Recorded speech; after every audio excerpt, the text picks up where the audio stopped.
What's going on? I'm here today on the podcast geared towards purpose, towards finding your purpose and building your life around it in a meaningful way. I'm here with my friend Kyriakos Kalamaras, the Greek freak from Chicago, Illinois. He is a performance coach who I've seen from the beginning of his journey, and I've seen him kind of grow over the past 6 months, and someone who I've been really wanting to connect because I think his story is just like one that really needs to be shared. So, Kyriakos, nice to have you, man. We're doing out there in Chicago. Sorry, I missed you there for a second. It was a little free screen, but we're doing great. Doing great. Today is actually a little cloudy. We had some real bad thunderstorms last night, so we felt the shake. But yeah, other than that, I'm doing great, man. It's good to see you. It's been a minute. And I've been seeing on Instagram since like we first met back in September, and just Yeah. seeing what you're doing now is just really, really, really powerful stuff. Um, I was lucky enough to hear a little bit of your story, but I'd love for you to share just kind of your origin, and tell us a little bit about like the early years, your early years. Um, so I was born and raised in Athens, Greece, and I come from the classic, just broken home, what they call it. My parents actually got divorced when I was 7 years old. Just like any other kid, I was a very happy kid generally. Like I never. In the beginning, it kind of affected me, their divorce. Obviously, like every kid, seeing your parents split is it's never easy. And I think partially that was the reason why I was kind of ahead of the time, because I had a dad that was constantly like, if I'm not home, you're the pillar of the home. You have your sister, you have your mom. You got to make sure that, if I'm not there, you're taking care of them. And then I had a mom who was always very, very graceful, but she was also very firm with me growing up. And she would always tell me, like, you cannot be like every other child. You cannot be playing. You can't, be wasting time. And, when you're 7, 8, 9, 10 years old, you don't really understand what that means. You're not like everybody else. You don't really have time. Um, and so basically, I'm kind of growing up through that phase. And just a few years later, when I was 13 years old, obviously finished with junior high, my mother and I decided to move to the United States. So I had, thankfully, I had an aunt and uncle that now they have passed away. So God rest their soul. They gave me the opportunity to come here to Chicago to give me a better life. What year Because was back this? home, that was in 2009. So in Okay. 2009, we made the jump and we came here overnight, almost in a whim. And it was my mom's also way of, trying to give me what she could give me with what she had, right? So we came here and the first couple of years were extremely difficult. I just remember going to high school and uh, I was very overweight. I was really depressed, very much like a culture shock. And something that I mentioned on my speech before, I'm sure you remember, was that I came from a school of like 250, like which was my graduating class, to now a high school over here in Chicago with over 1,000 kids, right? So in Greece, I was generally like very easygoing and very easy to communicate with. Like I said, I was goofy, funny. I always kind of meshed well with a lot of people. And when I came here, I realized that it was very clicky, right? So, it was the jocks, you had the cheerleaders, you had the eaglettes. The eaglettes was like that. It was the girls that would like dance in the middle of the shows. It was different from the cheerleaders. Never mind. But moving forward, basketball players, all that stuff. Yeah. And then, the only people kind of that took me in back then were the potheads, right? So the kids that would, just indulge in marijuana nonstop. And I saw that, these guys were very like they just didn't mind. They were very inclusive. They were very like, yeah, man, you can hang out with us, no problem. So long story short, I was just kind of like trying to navigate through speaking a different language, trying to understand, how do I kind of collaborate with these people so I can feel like myself again, um, even though I wasn't feeling comfortable in my skin, right? So, because I was dealing with my parents' divorce still, as I was getting older, I feel like I was understanding things in greater depth. So I was trying to also like internalize a lot of things and understand, like, how do I do this? I don't have my dad to talk to for him to give me advice, even how to talk to girls, so I was constantly like trial and error, trial and error, trial and error.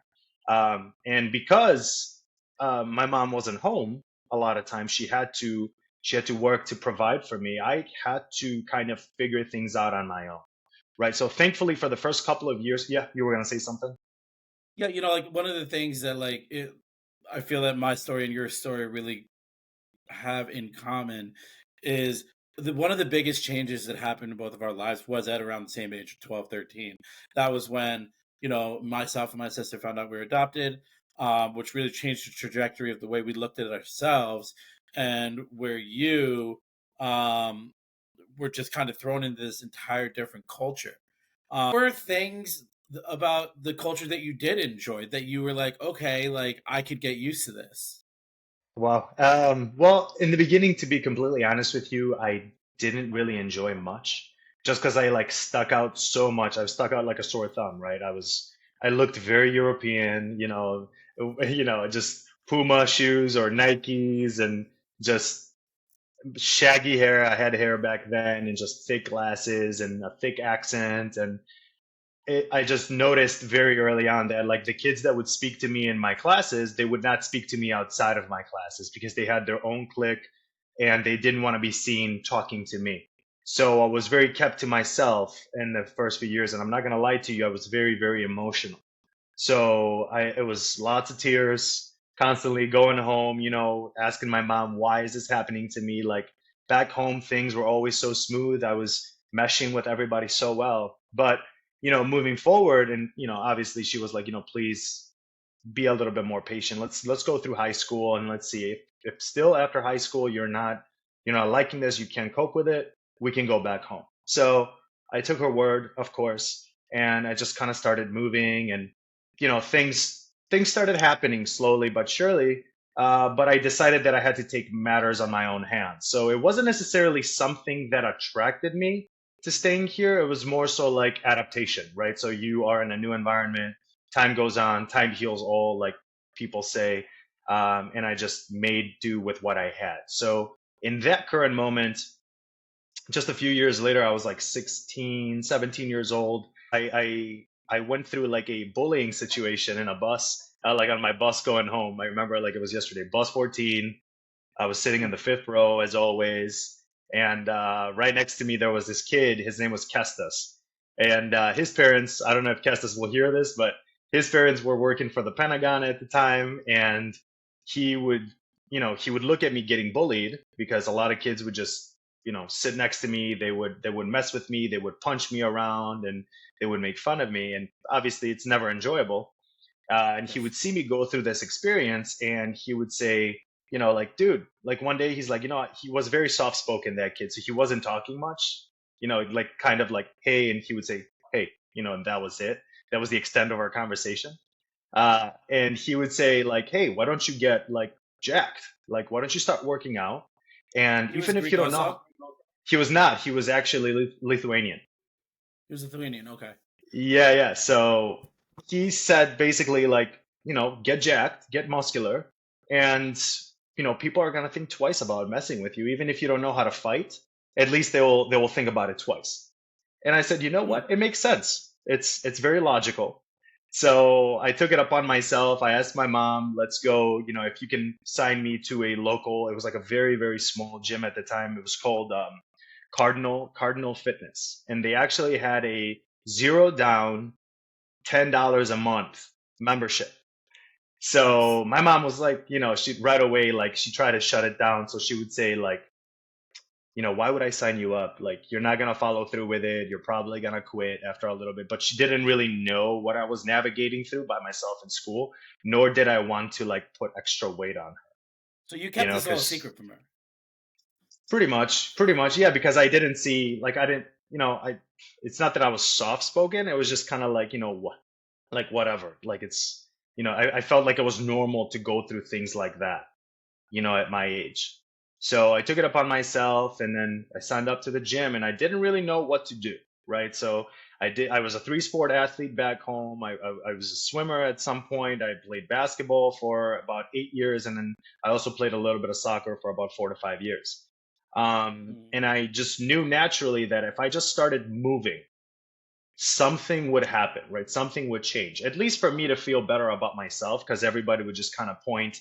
I also had really bad, like, hormonal cystic acne. So my body was just not adapting to the food very well. Hormonally, things were happening within me. Obviously, puberty was kicking in. And the stress of being in a completely different country, like, created like just an array of craters on my face, and just people wouldn't even be able Mm. to touch me. Like, people would come behind me and they would smack my back, just like, "Hey man, what's up?" And literally my shirt would turn red because of the blood that would seep through. That's how bad it was. And so I said, I take it up on myself, I don't want to feel like this no more. And so I made a game out of it. So I would go to the gym, and one day I just walked for like 30, 40 minutes at a very slow pace. And I saw that I burned about 300 calories. And I went home excited that day, like, silly, right? 16 years old, silly about 300 calories, just a whole ordeal I made out of it. I told my mom, I burned 300 today. And she's like, "Great, tomorrow burn 350."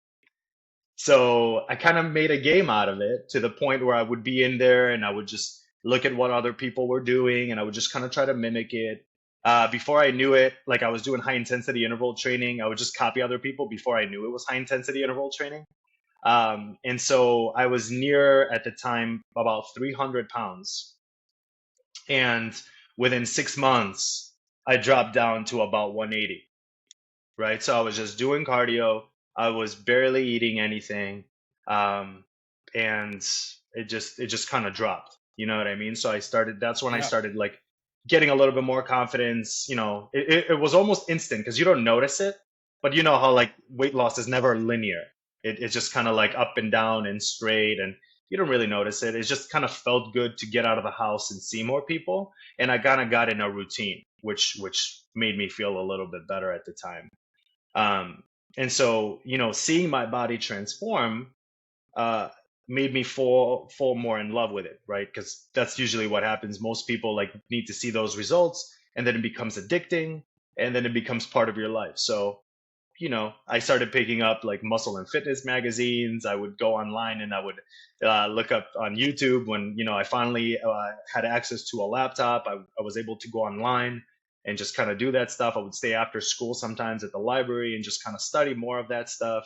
Um, and I just started, just kind of working out and creating, like, little routines and stuff like that, and making friends within the gym culture. And coincidentally, there was a lot of kids from my neighborhood that also went to my high school. So I was able to create certain ties over there. Um, and yeah, that was kind of like how it all started. Sounds like you became obsessed. And obsessed is, it's an understatement, right? I wanted to become an absolute freak. And at first I didn't know, what it would take to build that kind of muscle, like a bodybuilder. And so I was like, I really just, I want to be big and I want to be muscular. And I thought it was really cool. But later on, you soon realize about performance enhancement drugs, and, you get a little depressed there, because you're like, ah, man, even my idols are taking gear. And um, Who were your idols? so back then, there was this guy. He was Bulgarian, and he actually kind of looks similar to me. His name was Lazar Angelov. Okay. And yeah, he was, I think, I believe, either Bulgarian or Ukrainian, but he was not, like, humongous, right? So he was very, like, ripped, but more than ripped. You know what I mean? He actually had a good amount of muscle on his frame at the time. And when I found out that he was on performance enhancement drugs, my life came down crumbling. Um, and just moving through life, I saw that I was feeling good, right? I didn't understand, I didn't yet just grasp the idea of, you know, the mental health help that you get from exercising, like the endorphins that people talk about and all that stuff. I didn't, I was still kind of navigating through life. I was still trying to create a clique. I was still trying to understand a lot of things about my environment. So I wasn't thinking very deeply about that stuff. I just knew that my body was changing. I knew that if I eat a good amount of protein per day, and I fueled myself right, my Hmm. body would respond. But I didn't really know the premise of like weight loss and muscle building, right? I just knew lift heavy weight, with the ego, with the whole definition of it, and things were happening, things were moving. So fast forward into college now, I'm just, I wanted to go into health and wellness. I knew I wanted to go into the health sector. So initially, I wanted to go into pharmacy, and unfortunately, my school at the time did not offer a pre-pharmacy program, and I also didn't want to leave like the vicinity that I was in, just because I didn't want to leave my mom behind. My mom was by Why herself, didn't you want to go into pharmacy? why why did I? Yeah, why pharmacy? Just because I love the way the body's chemistry is. So I figured, like getting to understand that stuff. And to be honest with you, I was in the beginning, I was kind of thinking about the monetary aspect of it as well. I figured, once I get my degree, it's kind of like a shirt. Like, and my mom was always kind of like either become a doctor or a lawyer or a banker That's or you that's know, how all immigrant parents are. My parents were the same way. Become a right, doctor and a lawyer. right, the That's it. cliche, right, right. So, So go ahead. so like as you're working on your body, it's funny because like was how was your mindset as your body was developing? Was your mindset developing in the same way and at the same pace as the gains that you were making in the gym? It truly wasn't. It truly wasn't up until like later on in college. At first, it was like purely like aesthetics. It was purely like I just wanted to look good. I wanted to feel confident. I was still building on that armor subconsciously. Like my ego was protecting me, so I was building an armor around me, and that was what made me feel good and protected. From other people that were kind of like judgy and pointing their fingers and stuff like that. Um, but yeah, no, truly, there was not much growth here because I was chasing, for lack of a better term, I was chasing tail back then. So I was trying to like understand more so like how to cultivate relationships through it, Okay. whether it was with a girlfriend or like friendships, rather than like getting like a reach or a rich, like I meant to say, understanding about the world and like what's happening around me and how the body is functioning and stuff like that. Yeah, So like the big yeah. when was the moment when you were like, "Hey, listen, like maybe I look good, I feel good, people, I'm attracting women." Um but you were like, "But there's still something missing." Right. When was that moment for you? So like I had my epiphany, and that was years. Like I actually became a personal trainer when I was man, it was like 8 9 years ago. So I was what, no, I was in college, so I must have been 21. Right. So Okay. now, like you fast forward to 21, right? I was like a junior in college, and I had a friend that got me into LA Fitness. But then still, I was kind of like figuring things out. I was very superficial, money, cars, go out, go to clubs and stuff like that. And then, I met my fiance, and after like being in like various relationships, um, I was trying to find somebody that was, you know, up to my standard, right? Because I was still dealing with insecurities, because I was still dealing with trauma, and all that stuff. I was still trying to find, in like a lot of failed relationships with girlfriends. I was still trying to find somebody that was kind of fitting the mold that I was looking for. And for me, the mold was, you know, she has to be Greek, because for the longest time I was, we're in a melting pot in America, so my dad and my mom would always be like, if she loves you, if she cares for you, you go ahead and you go that direction. You know what I mean? As long as she loves and takes care of you and wants to see you succeed, and you both work on each other, that's all that matters. But it just wasn't happening, right? I couldn't find that same correspondence with girls from other cultures just because it just doesn't match, because I was so rigid on, like, my girlfriend needs to speak Greek at this point, like you understand each other's language and the culture and the religion and the holidays and all that stuff, and all my friends at the time, I remember they would always tell me, like, you're pigeonholing yourself. Like, you're never going to find somebody that has those qualifications. But at some point, I told myself, you know what? I'm done chasing. I'm done chasing women. I'm done, trying to constantly force things happen, right? So, in the premise of spirituality, that's when we talk about surrender, right? Surrender to what is, right? So, I just said, you know what? I'm just going to keep working on myself. I'm going to make sure that my body and my mind can reflect and emulate on the person that I meet, right? So I had to make sure that what I was looking for on the other person, I was already doing myself, right? I couldn't rely on that other human to make me love myself or to make me happy. I should be happy and without as much baggage as humanly possible before I would embark on that journey with that other person, right? Because it wasn't fair. Personally, that's what I would believe, and it kind of served me well because not so long after that, I met my fiance, right?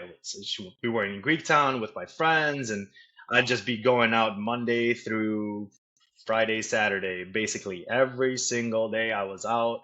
I needed to socialize. I needed to, go see people. And they would also call me the mayor of Greek town at some point over here in Chicago. And she walked in one day and I saw her, and it was back in 2017, 17, 18, back when I came back from Greece. And for the summer I had gone, and we were tan, and we were both kind of like, looking good naturally. And so I saw her from across the room, and I was like, okay, wait, well, I've never seen you here before, and I really want to talk to you, and you're really good looking.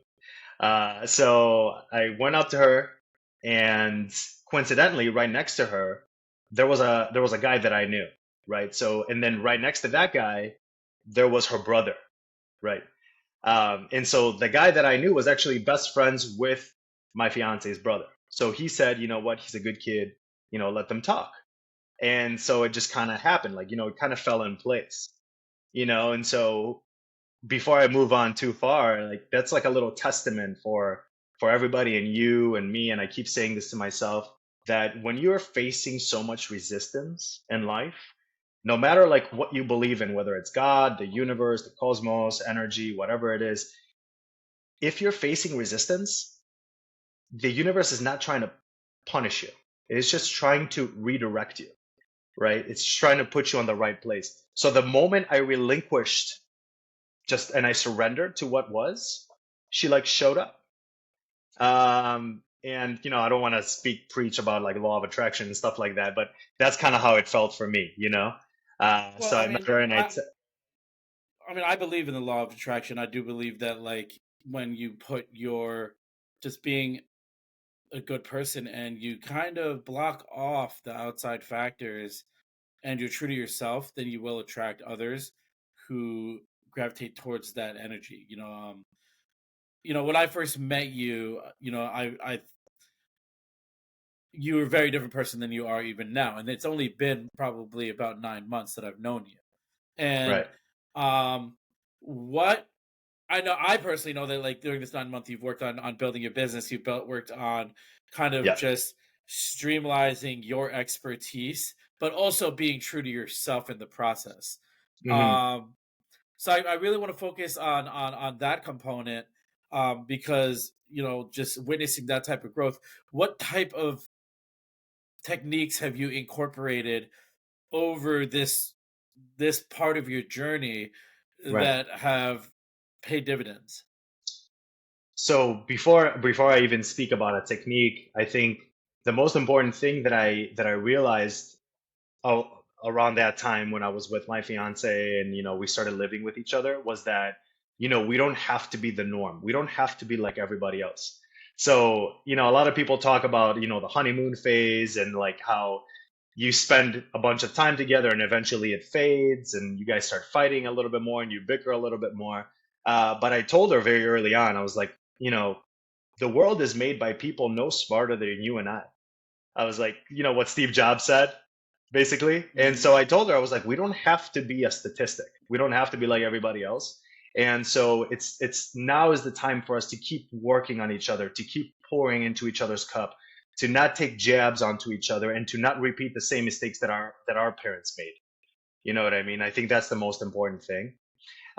But then techniques that I used was meditation, right? Like I meditate every single day, right? With meditation, you don't, the practice of meditation is called a practice, but you don't get better at meditating. You become better at life, in my opinion. When you meditate, you become so conscious, right? Your consciousness expands. You're paying attention about the things that you say. Like, what is the outcome of the things that we say? What is the outcome of the actions that we take?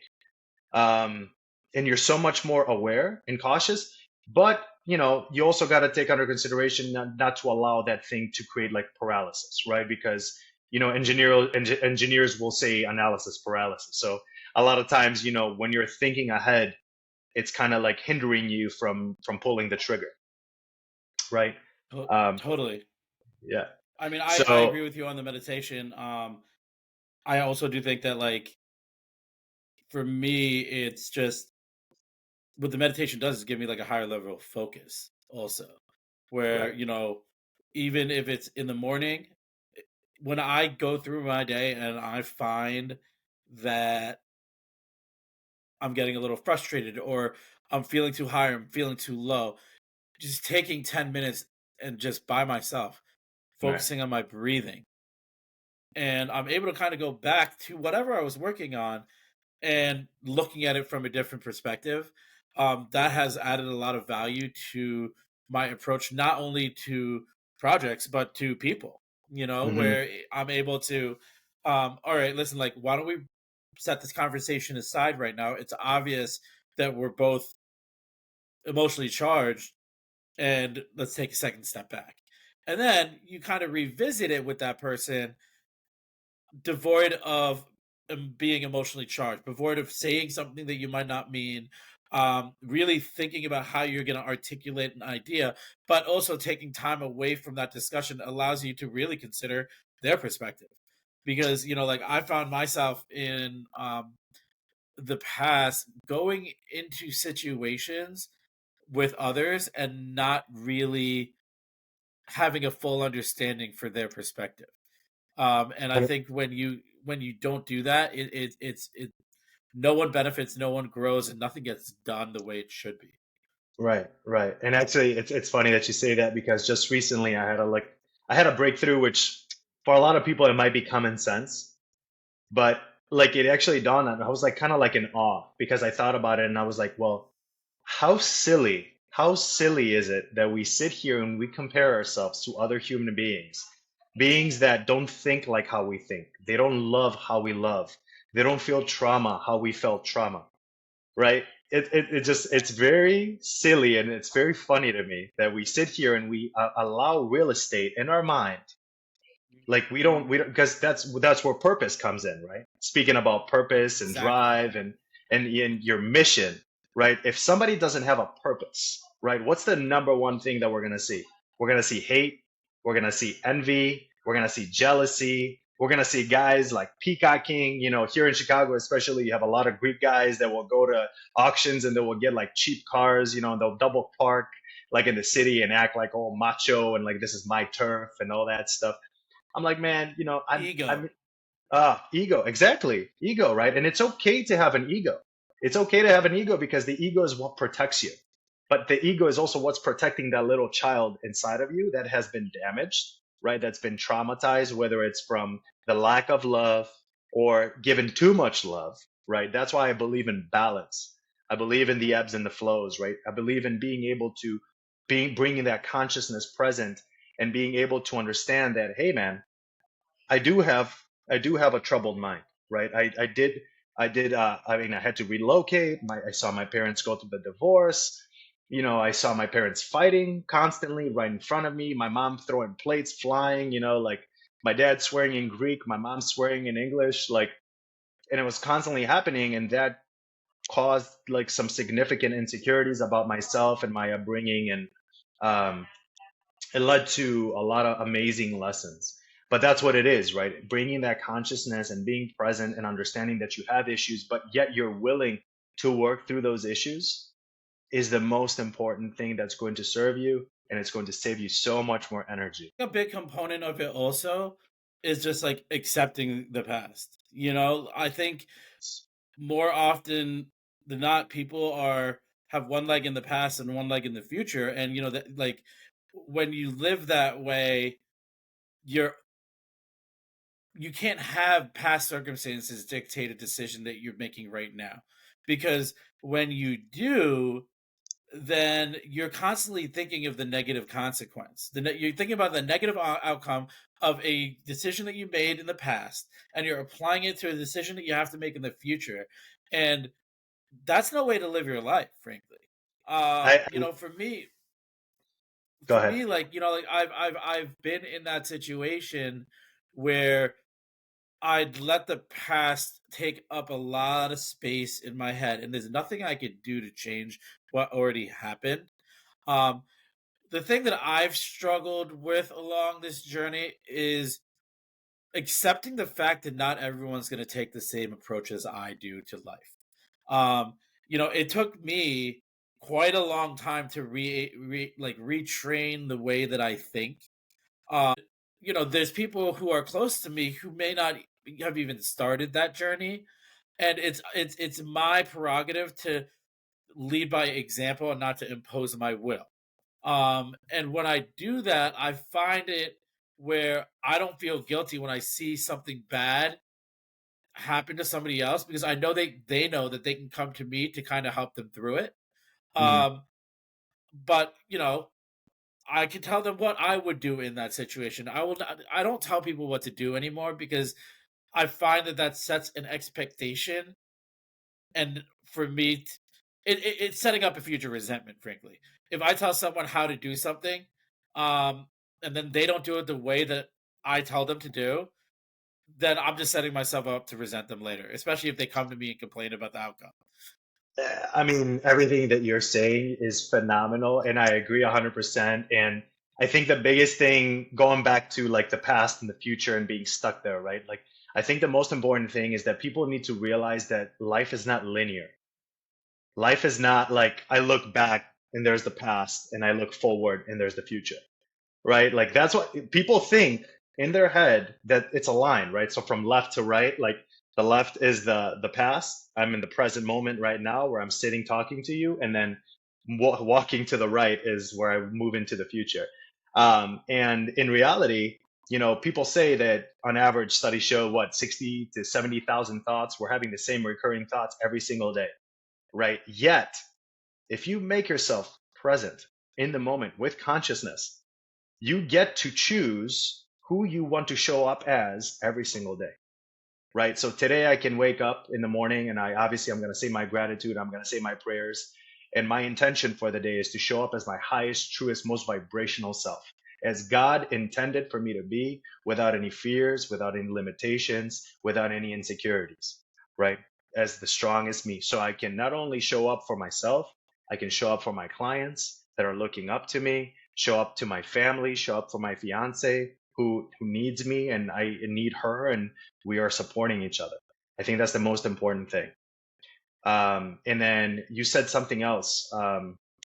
What was it? After you spoke about it being stuck in the past and the future, what else did The you say? resentment, expectation, The and resentment. the expectation, right? So like I used to do the same thing, and that comes because we've been through some things, right? We've seen a little bit more than others, and I'm not negating. I'm not saying that our trauma is more than other people's trauma, or that I see down on other people, or that I see up on other people. I consider everybody in humanity equal. I think that we're all equals.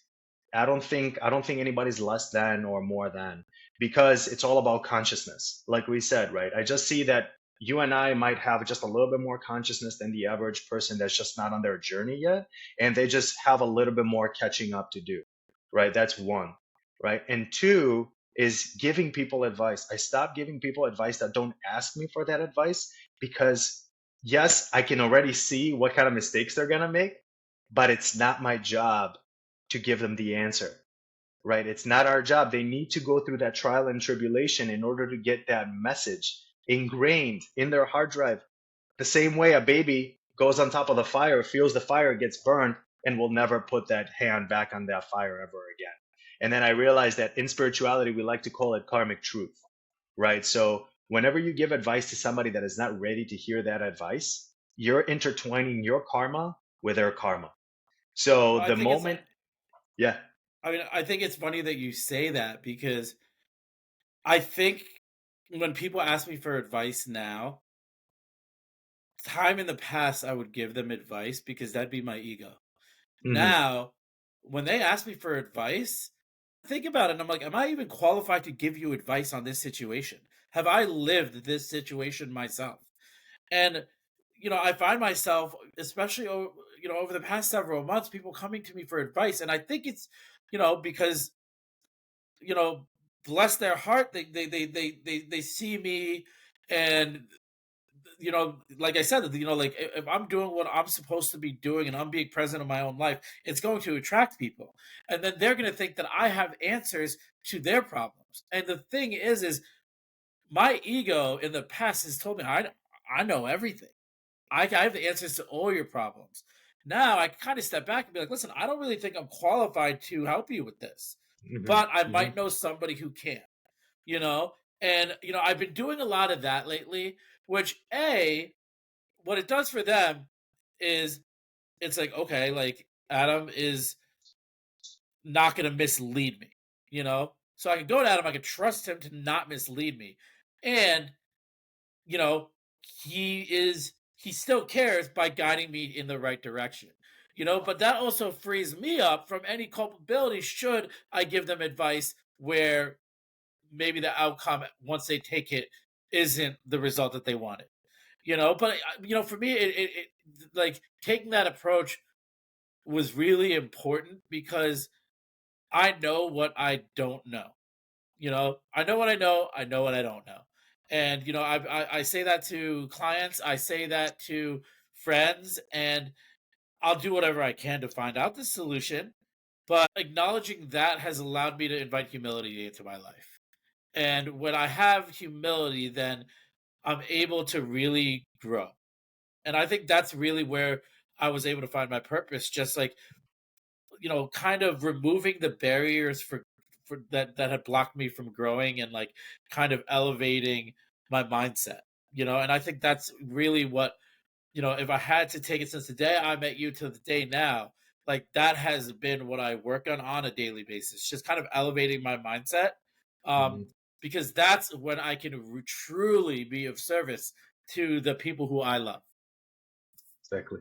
I agree with you 100%. And honestly, it's exactly what you said. The biggest issue that we have is that we know what we don't know. We don't know what we don't know. Yeah. So with that being said, I agree with you wholeheartedly. It's the same thing. I say the same thing. Like I don't know everything, but if you ask me a question and I don't know the answer, I will definitely find somebody that can give you that answer that you desire for sure. 100%. When you because I've noticed just like your mindset shift and just like your confidence build over the past 9 months. I remember like when we first met, you came to me and you were like, hey, like, I was working in the fitness environment, and I had given you some guidance of how we did it there. And I thought it was really cool how just like open you were to just like absorbing as much knowledge, taking the feedback, and you embodied what anybody who's a coach or anybody who like is trying to help you would want out of a student. Mhm. Um, how did you do that? Like what did you have to do in your own head to just kind of like let your guard down?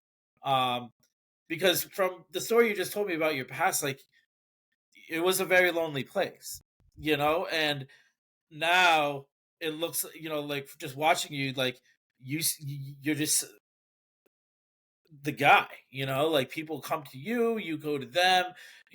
I could see, like, how was that, like, just dynamic shift for you?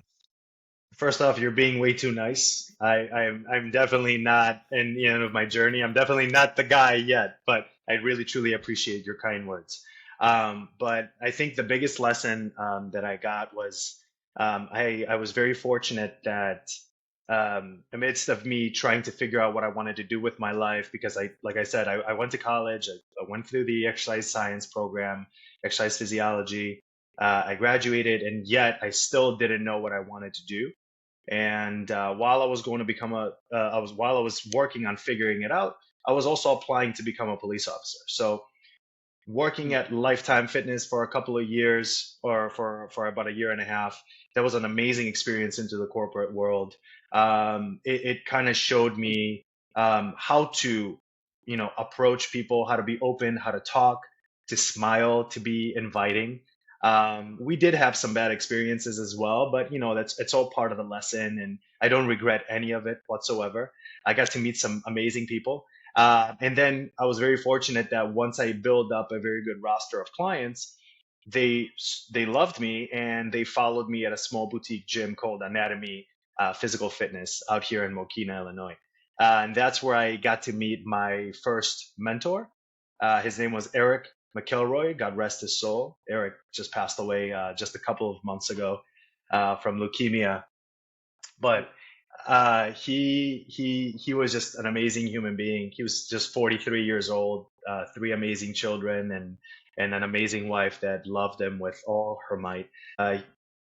Eric was just a special human, like initially, like he was the type of guy that was very like macho, like construction guy, and he also worked at Lifetime for a little bit, and as and I didn't know him in the beginning of his journey, but then we got to meet, and I got to hear more of him and how he evolved. And the one big thing that Eric always said was, if you can't control something, you got to let it go. You mm, can't control it. You gotta let it go, man. And great. is it okay? Is it okay if I swear? Okay. I just want to ask permission. So there was an incident, right, in my 3-ish years that I got to work with him one on one. And right before the leukemia kind of relapsed, and he was kind of like incapacitated at that point. His health was just declining, and it was just kind of like an up and down all the time, to the point where just the medications were not just working for his body, that the cancer was mutating so quickly. But Mm, right before, I remember there was an incident where he said, what did he say? I complained to him actually, because Eric was the type of person where he would come to you and he would speak to you only if he saw that you needed it, right? So I didn't know that at the time. So there was another trainer there at our gym, and he was just giving him a little bit more attention than me, right? So it was a little bit of an ego thing too. I was like, what happened? Like, I'm as good as a trainer. Why is he talking to him and he's not talking to me?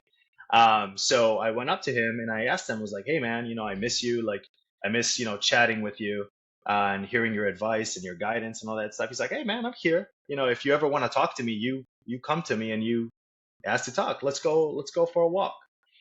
So I went up, and I was troubled at the time because my business was doing really, really well. I went through a really good bout where I was getting clients, one, two clients at least every single week for maybe 6 or 7 weeks. And I was thriving, right? And like now imagine, like, I mean, anatomy was not even a tenth of what Lifetime was, right? And equipment wise too. So we had to be very creative, and it was definitely not the state of the art place that people were paying for at Lifetime. But I had that kind of retention, and one thing brought another. Winter came around, and I started losing a lot. A lot of people started falling off, and so I asked him, like, man, I'm just, I don't know what's going on. I don't know what I'm doing wrong. Like, I don't have enough clients. When am I gonna finally start seeing income like yours? Because he was such an exceptional trainer. He was well over the six figures. Um, and for me back then, it was still about money, right? Financial security was always the primary goal there. So he said, well, how many clients do you have in your roster right now, like for this week? And I was like, oh, I don't know. I gotta, I got to check it out. He's like, strike number one. And I said, okay. And he said, all right, so how much money are you bringing in this week? And I was like, I don't know. I got to check my notes. Strike number two. And he goes, and then the last thing that he said is, all right, so how many clients do you need in order to get to your goal income per month? And I said, I don't know. I got to like do the math. And he said, strike number three. And he said, do you want me to be your friend or do you want me to be honest with you? And I said, of course, I want to be on. I want you to be honest with me. And he's like, are you sure? Because it's going to be a pretty hard pill for you to swallow.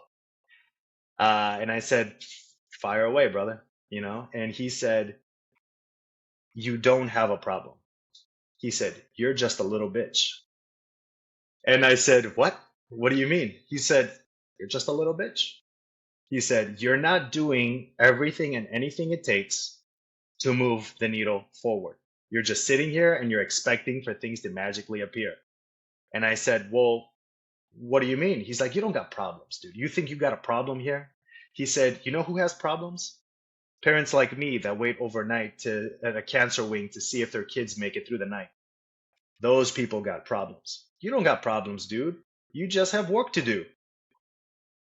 So with that being said, yeah, so he looked at me, it was really hard to hear that from my mentor. Tears, running down my face. And obviously he said that he loved me in the end. It's not that, he said it like maliciously or like with a bad intent. But I took that to heart because he meant so much to me. And I literally just from that day forward, I knew that Eric did not waste any time listening to music in his car. He would not waste time watching TV shows or or news media or anything negative. He was just literally studying about the body, about the mind, about the psyche, the spirit, about how He was to. obsessed. He was obsessed, just an obsession, right? Because in the forefront of his mind was, I got cancer, so I have to know everything and anything there is for me to heal and get myself out of it. So that was his obsession, and which also allowed him to survive an extra 8 years after the doctors told him he was only going to live for 6 months. So with that being said, I am just like that. So I literally am emulating that every single day. I'm listening. I don't have the answers for everything. I always act like I don't know nothing. I'm an empty vessel. I try to walk into every conversation unbiased, without any ego, because even if it's somebody younger than me, even if it's a 17-year-old kid that walks in here and, they don't know who I am or they don't know what I know, they start talking and they start, sharing what they know because they have a little bit of an ego or they discovered something, I will still listen. I will Mm-hmm. still, I will not give my 2 cents. I will not correct that kid. But I will listen because out of the 10 or 20 things that child or, young man says to me, there might be just one thing that humbles me. So with that, being able to listen, right? Take your time and listen. Take your time and empathize. That was one big thing that I took for granted for a very long time, and that is having my feminine side, right? Like, because a lot of men nowadays are very like they try to be very manly men, and we talk a lot about like toxic masculinity and stuff like that. And if you honestly see the greatest leaderships, the greatest leaders of all time, when they're male, they have a lot of understanding, right? They don't lead with just logic, they also lead with emotion. And a primary premise of the female energy is emotion, is sympathy, it's understanding, it's communication. It's also wanting, right? It's wanting because, you know, what It's do women empathy. want?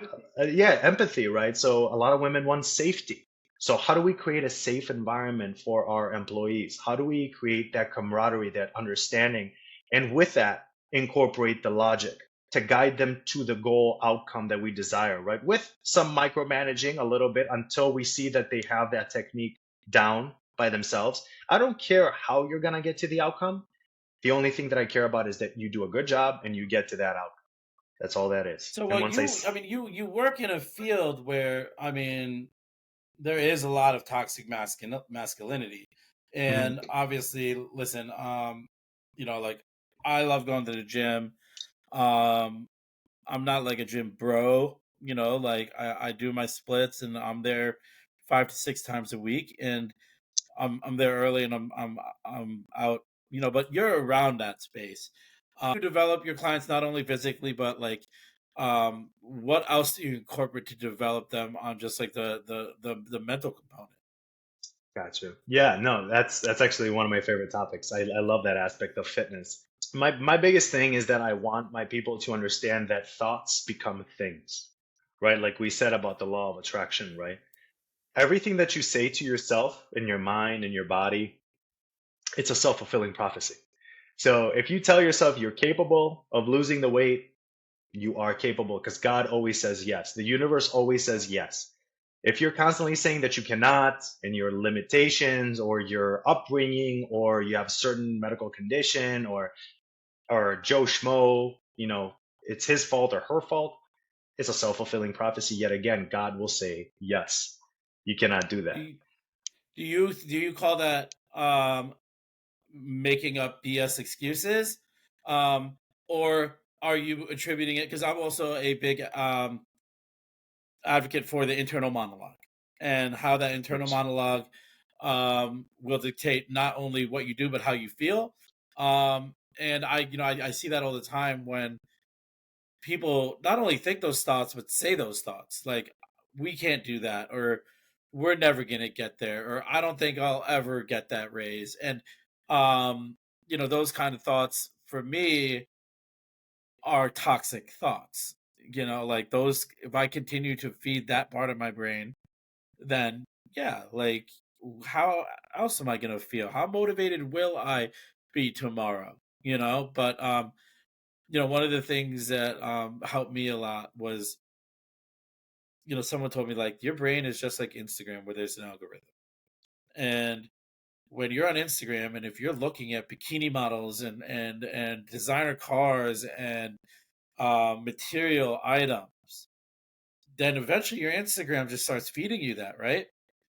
If you're looking at motivational content, you're looking at personal development content, eventually that algorithm gets reprogrammed in Instagram where that's all you're seeing. It's the same way, where if you're constantly thinking dark thoughts, or if you're constantly second guessing yourself, that's going to just keep going until you start to retrain your brain and saying, listen, I can do that. Or 100%. and so you incorporate that into your programs as well. Like is it like a separate part of the program, or are you doing it throughout sessions with your clients where you're like just encouraging them and just dismissing any negative thoughts they throw your way?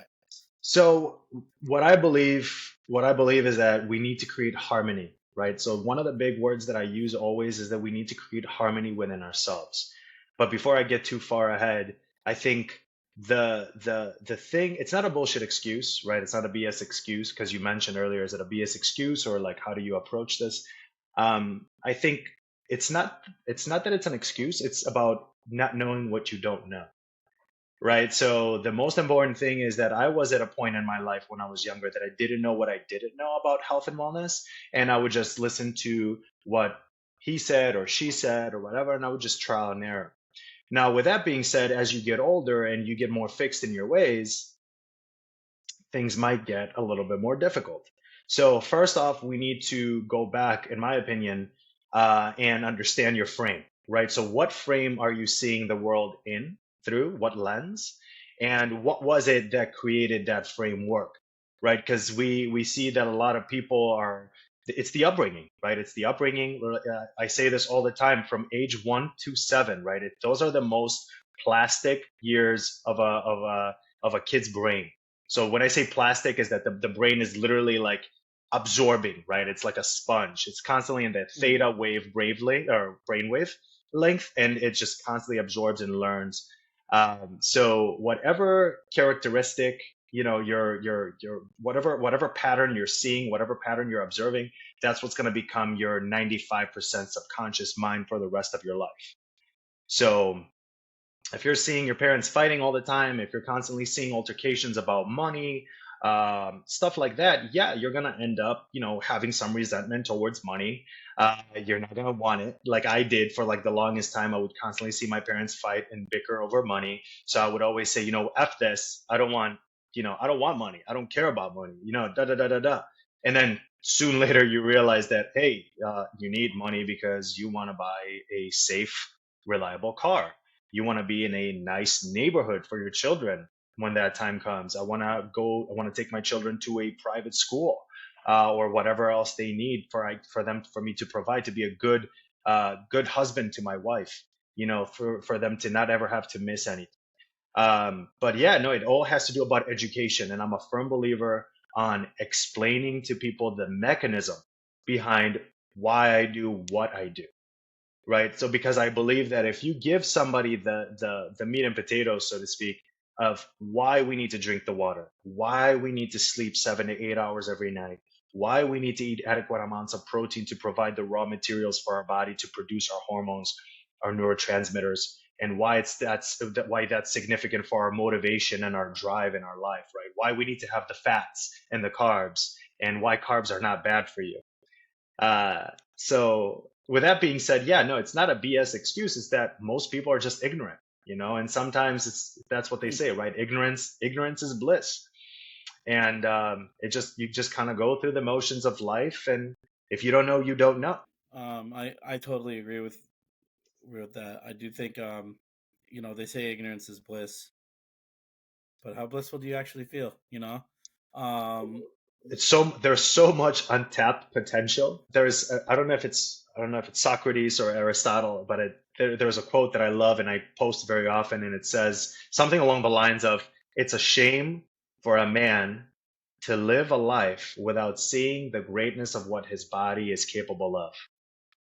mm, It's such an amazing quote, and it resonates with me so much, because truly, like, I have witnessed my body change. I have witnessed my body heal, just by releasing finally and feeling free and letting go of the past, realizing that, we're all children of God. We're all connected. The playing field is leveled no matter how tall, short, fat, skinny, rich, or poor. The playing field is leveled. And without trying to be very vulgar, unless you're a different type of species outside of a human, we all came out of the legs of a woman. Oh, fair enough. right? So, in my opinion, I think it's a pretty level playing field here. Yeah, dude, absolutely. I kind of want to close by just asking you just like a couple quick questions. The Anything. first, what's one piece of advice you would give your 13-year-old self just coming to this country that you know now? Learn as much as you can, and don't waste time. Pick up a speed reading course as soon as humanly possible. Fair enough. That's funny. The second question I want to ask you is, what did it feel like the moment you found your purpose? Free. I'm free. I felt freedom. I felt true freedom in my heart, and peace. I found my peace because there was clarity with it. You know what I mean? And knowing, that when all else is done and you have all the money in the world and you can have all the cars, all the houses, all the vacations, your kids' houses and their marriages are paid for, what else is there? It's just, we have 7 billion lives on this planet, infinite amount of Mm. lives for us to touch and help. So as soon as I figured that, man, I was so free. Um, I like that answer, man. Freedom, man. Freedom and purpose. What do you do each day to further your purpose?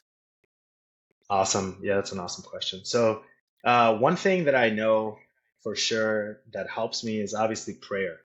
Not obviously, it's not obvious. So I pray. So I have an altar at my house.